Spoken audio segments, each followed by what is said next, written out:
अस्सलामुअलैकुम। उम्मीद करता हूँ आप सब खैरियत से होंगे। लास्ट वीडियो में हमने देखा कि हम डॉट नेट के अंदर सिंपल प्रोजेक्ट वेब एपीआई का कैसे सेटअप करते हैं। आज की वीडियो में हम देखेंगे कि हम बगैर डेटाबेस के क्रिएट कैसे करते हैं। तो इसके लिए हम एक स्टैटिक क्लास यूज करेंगे। तो चलिए बढ़ते हैं वीडियो की तरफ। अगर आपने अभी तक पिछली वीडियो नहीं देखी तो पहले वो देख लें, तभी आपको नेक्स्ट वीडियो की समझ आएगी। क्रिएट स्टार्ट करने से पहले आपको स्टैटिक का पता होना चाहिए कि स्टैटिक क्लास क्या होती है, स्टैटिक वेरिएबल क्या होता है, स्टैटिक लिस्ट क्या होती है। जैसे हमने लास्ट वीडियो में एक स्टूडेंट का वीएम बनाया था जिसके जरिए हम फ्रंट एंड से इनपुट लेंगे, आज की वीडियो में हम इसी वीएम को यूज करेंगे। तो डाटा स्टोर करवाने के लिए हम एक स्टैटिक लिस्ट बनाएंगे जिसके अंदर हम डाटा स्टोर भी करेंगे, अपडेट डिलीट जो भी हमने क्रेड ऑपरेशंस करने होंगे इस स्टैटिक लिस्ट के अंदर ही करेंगे। तो सबसे पहले हम पब्लिक स्टैटिक लिस्ट बना लेते हैं जिसकी हम टाइप रखेंगे स्टूडेंट, जो हमने वीएम बनाया हुआ है, और इसको इनिशियलाइज कर लेते हैं न्यू लिस्ट के साथ जिसकी टाइप भी हम स्टूडेंट ही रखेंगे। तो ये हमारी एक स्टैटिक लिस्ट बन चुकी है। आगे स्टार्ट करने से पहले हम एक चीज रिवाइज कर लेते हैं कि सर्विस के अंदर हम फंक्शन बना के अपना मेन बिजनेस लॉजिक लिखते हैं, फिर उस फंक्शन को इंटरफेस के अंदर रजिस्टर करते हैं, और फिर उस इंटरफेस के जरिए हम कंट्रोलर के अंदर वो सर्विस वाला फंक्शन यूज कर लेते हैं। तो ये हमारा बेसिक एपीआई का स्ट्रक्चर होता है, और इस सर्विस को यूज करने के लिए हमने प्रोग्राम डॉट सी एस में रजिस्टर करना होता है। तो लास्ट टाइम हमने एक फंक्शन बनाया था सेव स्टूडेंट जिसकी रिटर्न टाइप हमने रखी थी स्ट्रिंग और रिटर्न हम करवाए थे वर्किंग। अब हम इसमें एक पैरामीटर पास करेंगे स्टूडेंट, जो हमने वीएम बनाया हुआ है, मॉडल यानी कि एप्लीकेशन के अंदर मॉडल बनाया हुआ है, वो यूज करेंगे। उसका नाम हमने रख दिया std।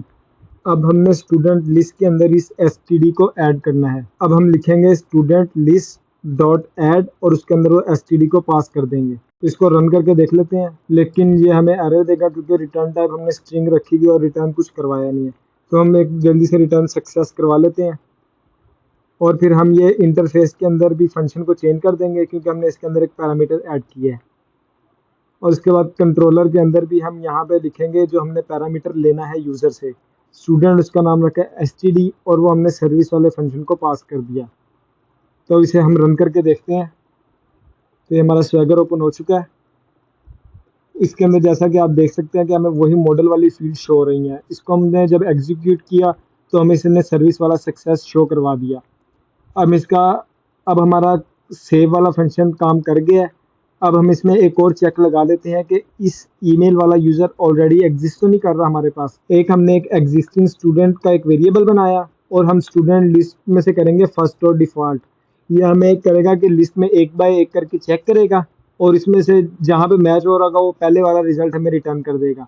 इसके अंदर हम चेक लगाएंगे S dot email equal to S T D dot email, यानी कि जो हमारी लिस्ट के अंदर पड़ा है स्टूडेंट उसकी ईमेल और जो हमने यूजर से इनपुट लिया है उसकी मेल मैच तो नहीं कर रही। अगर मैच कर रही होगी तो एग्जिस्टिंग स्टूडेंट के अंदर हमारे पास वो डाटा आ जाएगा। अब हम एक चेक लगा लेते हैं, अगर हमारा एग्जिस्टिंग स्टूडेंट नल आया है यानी कि ऑलरेडी एग्जिस्ट कर रहा है, तो हम इसको रिटर्न करवा देंगे कि स्टूडेंट ऑलरेडी एग्जिस्ट। अब रन करके चेक करते हैं। तो अब हमने एक स्ट्रिंग का यूजर ऐड किया स्ट्रिंग ईमेल के साथ। दोबारा जब ऐड करने लगते हैं तो हमें कह देता है user already exist this email. अब हमारा सेव वाला ऑपरेशन कंप्लीट हो गया है। अब हम इसके नेक्स्ट स्टेप की तरफ चलते हैं। नेक्स्ट स्टेप में हम करेंगे कि हम अपडेट यूजर करते हैं। अपडेट यूजर के अंदर भी हम वही स्टूडेंट वाला वीएम ही लेंगे क्योंकि हमें वही डाटा चाहिए सारा, और उसका नाम भी हम रख देंगे std, और रिटर्न टाइप अभी हमने स्ट्रिंग ही रखी हुई है। तो फिर हम एक एग्जिस्टिंग स्टूडेंट का एक वेरिएबल बनाएंगे, उसके अंदर चेक करेंगे कि ये स्टूडेंट ऑलरेडी एग्जिस्ट कर रहा है कि नहीं। सेम वैसे जैसे हमने सेव के अंदर कंडीशन लगाई है वैसे एक कंडीशन लगा लेंगे। अगर एग्जिस्ट कर रहा होगा तो हमारे पास एग्जिस्टिंग std वाले वेरिएबल के अंदर वो आके स्टोर हो जाएगा। अब हमने कंडीशन लगा ली है, अगर एग्जिस्टिंग स्टूडेंट नल नहीं है यानी कि हमें यूजर मिल चुका है, तो उसकी हम एज के अंदर जो हमने एज यूजर से लेंगे वो स्टोर करवा लेंगे, उसका नेम भी अपडेट कर देंगे। क्योंकि ईमेल को हम अपडेट नहीं करेंगे क्योंकि वही हमारे पास एक प्राइमरी की तरह कर रही है, तो हमने रिटर्न टाइप स्ट्रिंग रखी हुई है, तो हम एक अपडेट सक्सेस भी रिटर्न करवा लेंगे। अगर ये इफ नहीं चलेगा तो हमारे पास रिटर्न में हम करवा देंगे no student found with this email.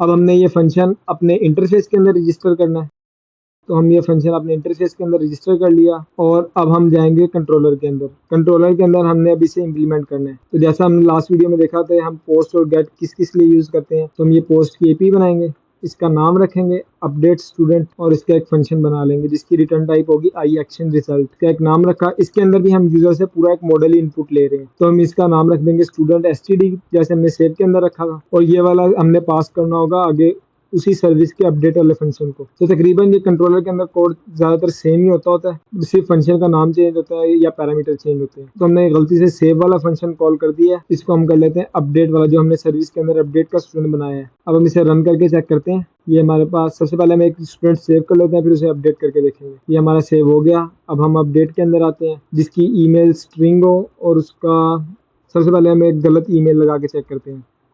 तो हमें ये आ गया no student found with this email. अब हम जो हमारे पास एग्जिस्ट कर रहा है वो लगाते हैं, उसका नेम चेंज करते हैं। ये हमारे पास आ गया अपडेट सक्सेस। तो ये हमारा अपडेट वाला ऑपरेशन भी कंप्लीट हो गया। इसके बाद हम एक गेट का फंक्शन बनाएंगे। ये हमें रिट्रीव करके देगा कि हमारे पास कौन कौन से स्टूडेंट एग्जिस्ट कर रहे हैं। तो हमने एक फंक्शन बना लिया गेट ऑल स्टूडेंट के नाम से, और यहाँ पे हम रिटर्न करवा लेंगे पूरी स्टूडेंट लिस्ट, जो हमने एक स्टैटिक वेरिएबल बनाया हुआ है स्टूडेंट लिस्ट के नाम के। अब इस फंक्शन को हम करेंगे इंटरफेस के अंदर रजिस्टर।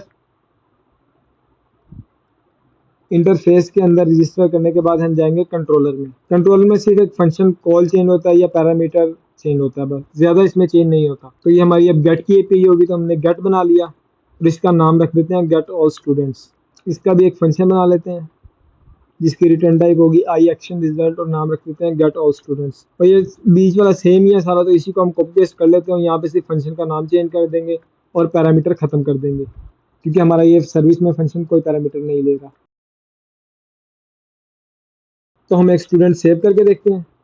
स्ट्रिंग ईमेल वाला हमने स्टूडेंट सेव किया, और अब हम इसे गेट करके देखते हैं। तो गेट में इसने हमें एक एरे रिटर्न की जिसके अंदर वो वाला स्टूडेंट एग्जिस्ट कर रहा है। अभी हम एक और स्टूडेंट ऐड करते हैं। ये हमने ऐड किया और हम इसे एग्जीक्यूट करते हैं, तो ये हमारे पास 2 स्टूडेंट शो हो गए।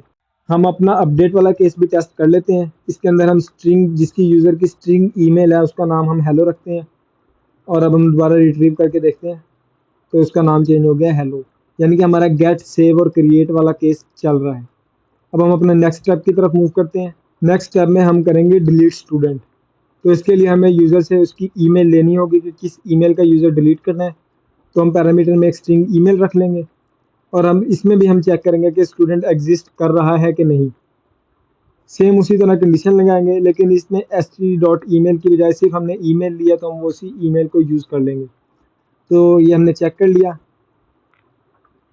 तो यहाँ पे हम एक चेक लगाएंगे कि अगर स्टूडेंट नल आ रहा है, यानी कि स्टूडेंट हमें नहीं मिला, तो हम रिटर्न करवा देंगे स्टूडेंट नॉट फाउंड। अगर ये इफ़ नहीं चलेगा तो नीचे वाला रिटर्न चलेगा। इसके अंदर जो हमने स्टूडेंट रिमूव करना है उसको स्टूडेंट लिस्ट डॉट रिमूव वाले फंक्शन के अंदर पास कर देंगे और डिलीट सक्सेस के रिटर्न करवा देंगे। तो इस फंक्शन को हम इंटरफेस के अंदर रजिस्टर करेंगे। इंटरफेस के अंदर रजिस्टर करने के बाद हम इसे कंट्रोलर में इम्प्लीमेंट करेंगे। इसमें हम HTTP डिलीट वाला यूज़ करेंगे, और इसका नाम रख लेते हैं डिलीट स्टूडेंट। तो इसका हम एक फंक्शन बना लेते हैं डिलीट स्टूडेंट के नाम का। इसके अंदर भी सेम बॉडी होगी, तो हम ऊपर वाला एक कॉपी पेस्ट कर लेते हैं, और इसके अंदर हम एक स्ट्रिंग ईमेल हम ले रहे हैं एज ए इनपुट। तो यहाँ पे स्ट्रिंग ईमेल लिखा और डिलीट वाले फंक्शन को जो हमने सर्विस में बनाया हुआ उसके अंदर पास कर दिया। इसको अब हम रन करके चेक करते हैं। सबसे पहले हमें स्टूडेंट सेव करवाना पड़ेगा एक। ये एक हमारा स्टूडेंट सेव हो गया। अब हम इसे गेट चेक करके चेक करते हैं। ये हमारा स्ट्रिंग ईमेल है जिस यूज़र की, वो हमारे पास है। अब हम इसको ईमेल देते हैं कि स्ट्रिंग ईमेल वाला यूज़र डिलीट कर दो। इसने कहा डिलीट हो गया। अब हम दोबारा गेट करके देखते हैं, तो हमारे पास एम्प्टी स्ट्रिंग आ रही है कि हमारे पास कोई यूज़र एग्जिस्ट नहीं कर रहा है। तो हमारा ये डिलीट वाला केस भी हो गया, अपडेट वाला भी, सेव वाला भी, और गेट ऑल वाला भी। अब हम कर लेते हैं कि हमने सिर्फ एक यूज़र गेट करना है स्पेसिफिक। हम यूज़र से उसकी ईमेल लें और वो वाला यूज़र हम उसे फाइंड करके दें। तो इसकी रिटर्न टाइप होगी स्टूडेंट, क्योंकि सिर्फ हम एक स्टूडेंट ही रिटर्न करवा रहे हैं। जैसे गेट ऑल वाला में हम स्टूडेंट की लिस्ट रिटर्न करवा रहे थे, यहाँ पे हम सिर्फ एक स्टूडेंट रिटर्न करवा रहे हैं, तो सिर्फ उसकी टाइप रखेंगे स्टूडेंट। इसके अंदर भी हम दोबारा उसी तरह चेक लगाएंगे एग्जिस्टिंग वाला, और इसके अंदर भी हम यूज़र से ईमेल ही लेंगे एज ए इनपुट। इसमें भी जैसे हमने डिलीट के अंदर चेक लगाया, सेम चेक लगेगा इसके अंदर भी यूज़र को फाइंड करने के लिए।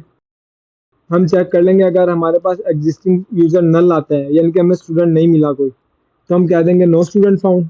अगर ये इफ़ नहीं चलेगा तो इसके बाद जो हम लिखेंगे वो चलेगा। तो हमें इसमें स्टूडेंट को रिटर्न करवाना होगा। वो हमारा स्टूडेंट कौन सा है? Existing student. यहाँ पे एक मिस्टेक हो गई है, हम स्ट्रिंग नहीं रिटर्न करवा रहे, हम रिटर्न करवा रहे हैं एक स्टूडेंट। तो हमें यहाँ पे एक अलग स्टूडेंट बना के रिटर्न करवाना पड़ेगा। तो उसके लिए हम ऐसे न्यू स्टूडेंट का एक इंस्टेंस बना लेते हैं। तो हमने उसे रिटर्न करवा दिया। ये फंक्शन हम रजिस्टर करेंगे इंटरफेस के अंदर, और इसको हम कंट्रोलर में भी इम्प्लीमेंट कर लेते हैं। इसमें हम स्टूडेंट को गेट कर रहे हैं, तो हम एक गेट वाला मेथड बनाएंगे।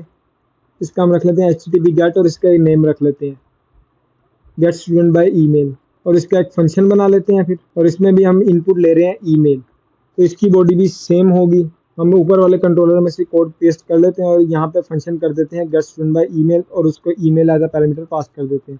अब हम इसे रन करके चेक करते हैं। ये हमने एक स्टूडेंट सेव किया और अब हम इसे गेट करके देखते हैं। हम यहाँ पे देते हैं स्ट्रिंग ईमेल, तो ये हमारा स्टूडेंट गेट भी हो गया।